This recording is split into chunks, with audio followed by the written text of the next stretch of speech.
A mother goes out for her morning jog, but she never comes back. Her shoes are found by the roadside, her phone abandoned in the grass, and whispers spread through the town. Friends, neighbors, and authorities scramble to find her. Was she taken, or was something far more shocking at play? This is the story of Sherri Papini. I went missing in 2016, was gone for 22 days. I was tortured, I was branded, I was chained to a wall. All of that is true. On November 2nd, 2016, Sherri Louise Greff Papini, a 34-year-old mother from Redding, California, went out for a jog and never returned home. Her husband, Keith Papini, came back from work to find the house empty. Sherri's cell phone and earbuds were left at an intersection about a mile away. A few strands of her blonde hair clung to the earbuds. Panic spread quickly. The neighborhood searched, neighbors called police, and local news picked up the story. People everywhere were talking about a mother who disappeared while running. Authorities treated it as an urgent case.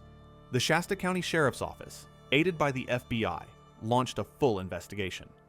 Detectives checked cell phone records, social media profiles, emails, and bank accounts. Search warrants were issued even in Michigan.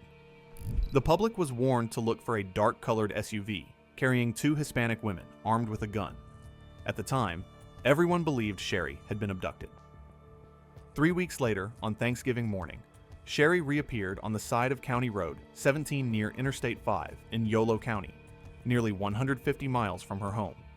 She appeared thin, with a broken nose, her hair cut, and a chain around her waist attached to her wrists. On her right shoulder was a brand, which she said read, "Exodus," like a verse from the Bible. Her husband said she had been physically abused. She told police she had been thrown from a moving vehicle and left on the side of the road. Sherri said 2 masked Hispanic women had kidnapped her, speaking mostly in Spanish. She said they had kept her in a dark place, tied her up, and abused her over the 3 weeks. Authorities initially believed her story.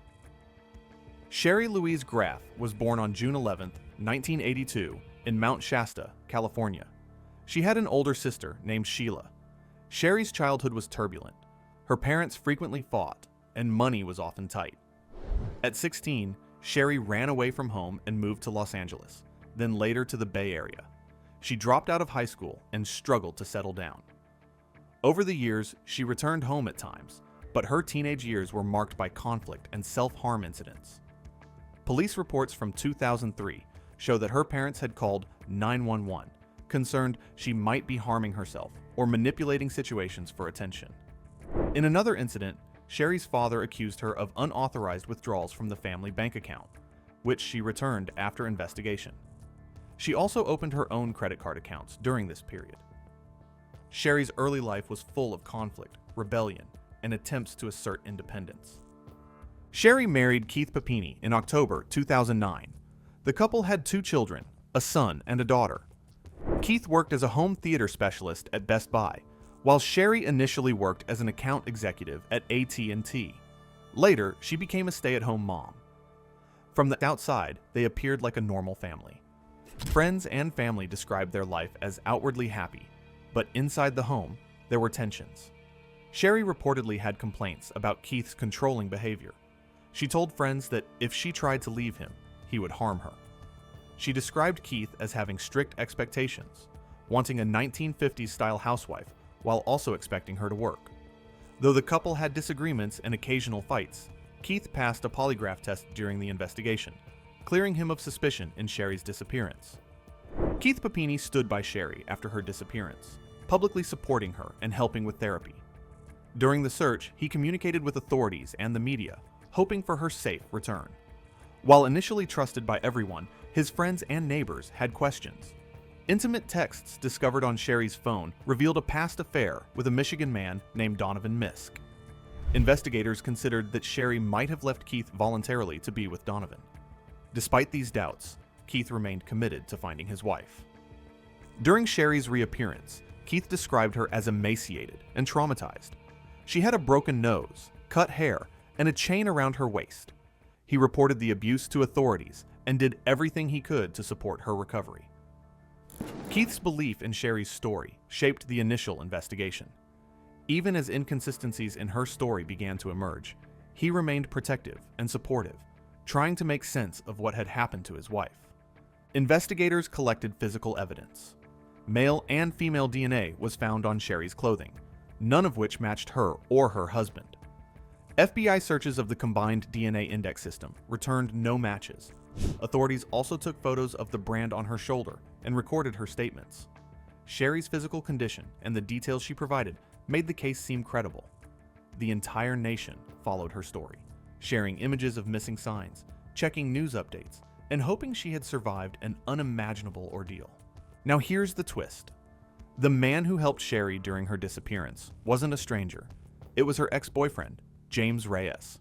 They had dated in the early to mid-2000s and reconnected years later using burner phones.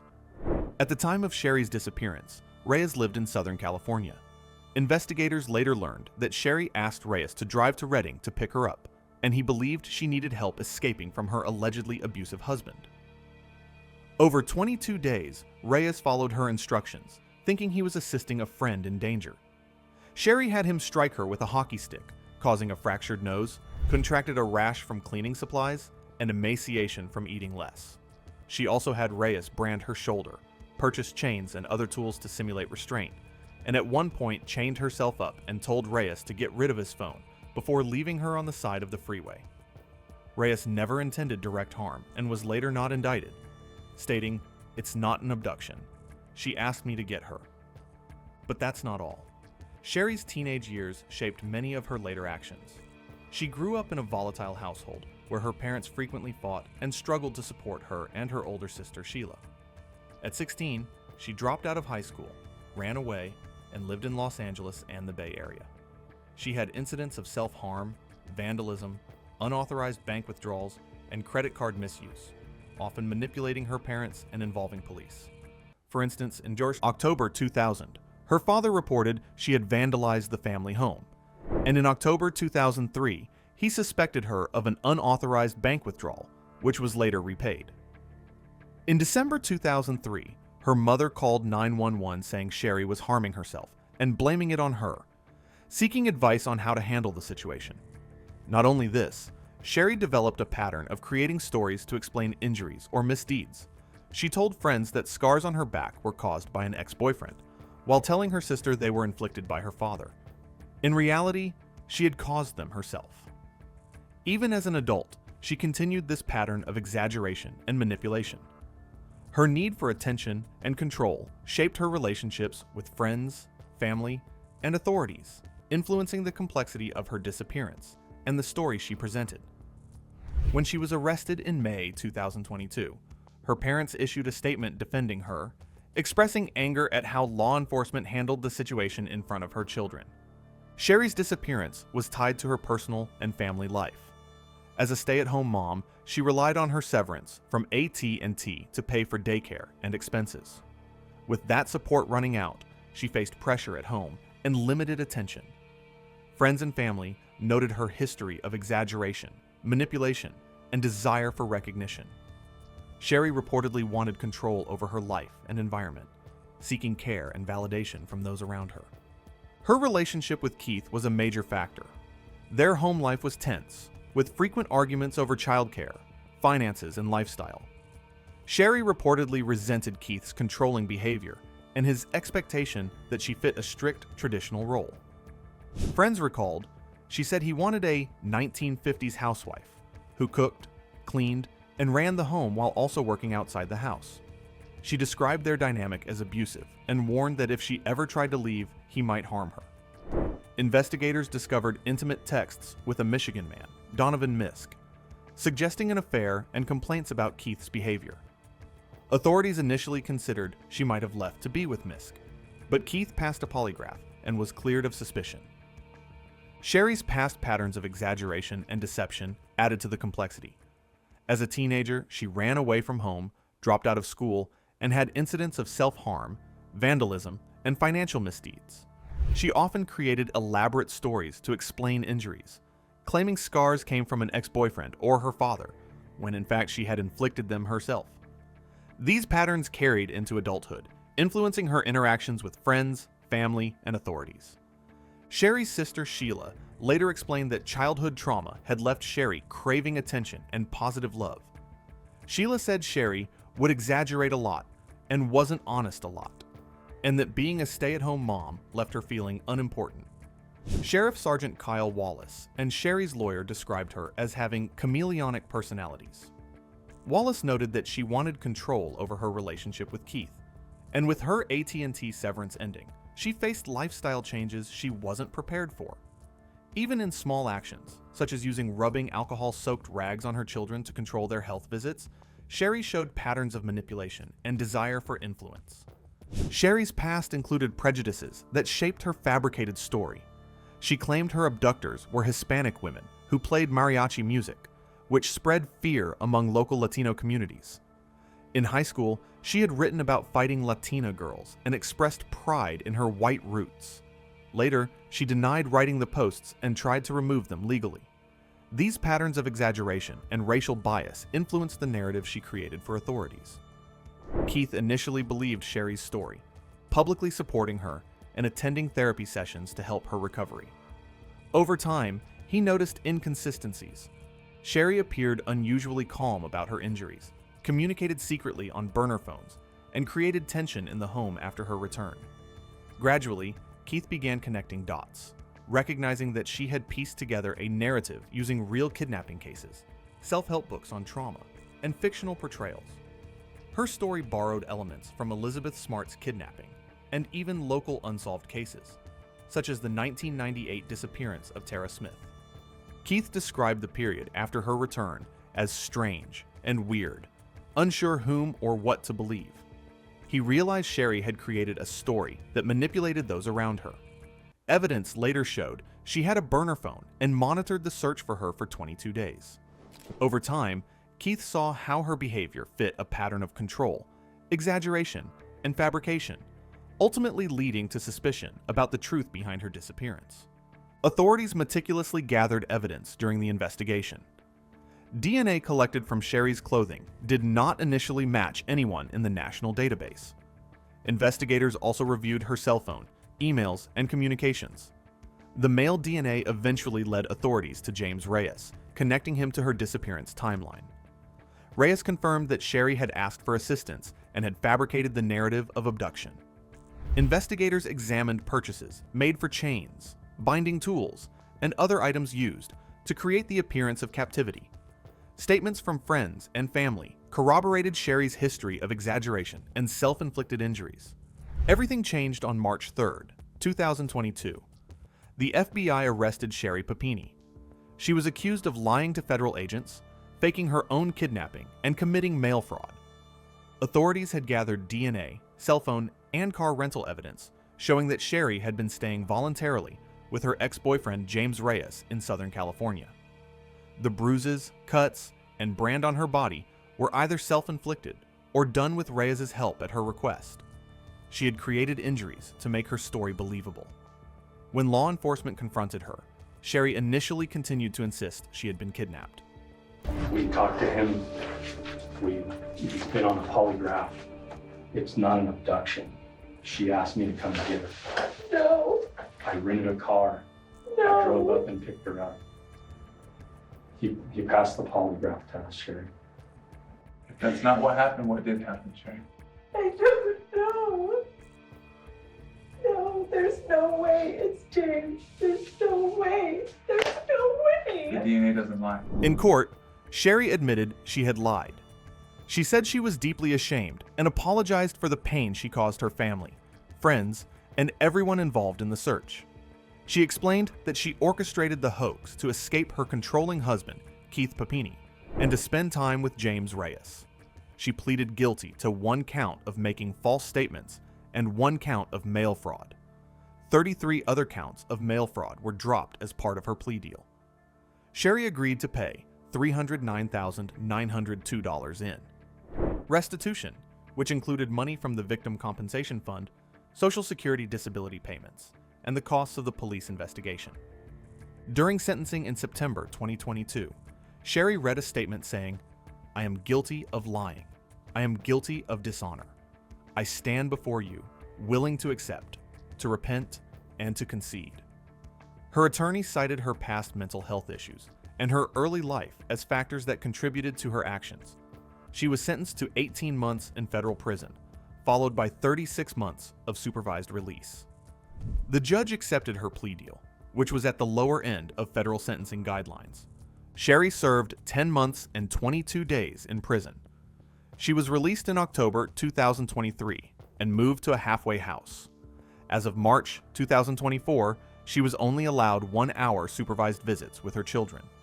In these visits, she spoke about her future plans. She told her 9-year-old daughter that she was building a foundation to help families and that she was working on a business to support such programs. Sherri continued to frame her actions as a way to help or protect people, even while accepting responsibility in court. Keith Papini, Sherri's ex-husband, filed for divorce soon after her guilty plea. Their marriage officially ended in May 2023. Keith recalled that living with Sherri during the hoax had been tense. She would communicate secretly on burner phones and appear unusually calm despite the injuries she displayed. He realized that Sherri had pieced together her story using books, real kidnapping cases, and fictional stories. Over time, Keith understood that her plan had been carefully constructed to make her look like a victim while manipulating everyone around her. He described living in the house with her after her return as strange and awkward. When investigators connected her to James Reyes through DNA evidence in August 2020, Keith's trust collapsed. During interviews, Keith admitted that Sherri professed love for him while discussing plea deals that she claimed would only include house arrest with an ankle monitor. Her nonchalance convinced him to leave, leading to the final decision to divorce.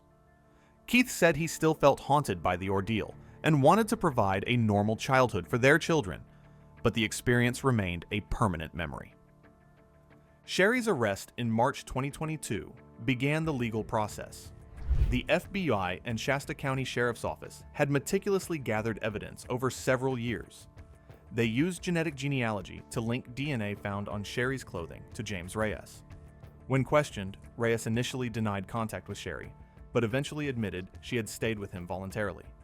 He confirmed that she requested some injuries, including the branding on her shoulder, and that she inflicted others herself. Reyes passed a polygraph test, and investigators did not charge him. Sherri was charged with making false statements and mail fraud. Her plea agreement allowed her to plead guilty to 1 count of each, dropping 33 other counts. The court focused on the deliberate planning and sophistication of the hoax. Authorities emphasized that she continued, lying even when confronted with DNA and phone records. The restitution of $300,000 covered both investigation costs and fraudulently claimed funds. Sherri Papini's case attracted national attention. Her disappearance was covered extensively in news outlets and magazines at the time, and the hoax drew continued reporting after it was revealed. True crime programs, podcasts, and documentaries highlighted her story, often focusing on the injuries, her claims, and the massive search that ensued. In 2023, Lifetime produced a film called Hoax, The Kidnapping of Sherri Papini, with Jaime King playing Sherri and Lawson Chambers portraying the lead detective. The story was referenced in popular culture, including Eminem's song Houdini. I was taken against my will and held captive for 22 days and tortured and brutalized. Everyone continues to say that it's a new version of events. It's not. This morning, Sherri Papini, who pled guilty to lying to investigators, says this time she's telling the truth. What is the real accountability here? I think everyone involved in this case has culpability here, not just me. Sherri gave her first public interview since prison in May 2025, telling reporters that she had never admitted the full story before, due to fear of her ex-husband and her former boyfriend. She claimed that she was a victim of abuse and that the injuries were inflicted by Reyes, not self-created, even though authorities concluded otherwise. She also announced a self-published book titled Sherri Papini Doesn't Exist, claiming her version of events was backed by evidence. She said she felt free to tell her side of the story now and urged others involved to tell the truth. You've told massive lie after lie after lie for years. So why should people believe this version of your story? I'm not actually asking anyone to believe anything. I just am free now, and I have the capacity to speak for myself without being afraid and without having to lie, and not being as fearful as I have been before. Sherri continues to fight for custody of her 2 children. Her visits are supervised and limited, and Keith remains cautious while maintaining his parental responsibilities. Sherri has said she wants to protect the children and build a foundation to support other families. Keith continues to reflect on the impact of the hoax, acknowledging that the story will always be part of their lives. If you found this story shocking or eye-opening, let us know what you think in the comments below. Did you expect Sherri Papini's story to unfold this way? Don't forget to hit that subscribe button and ring the notification bell so you never miss another deep dive into the world of true crime. Your thoughts matter. Share them now.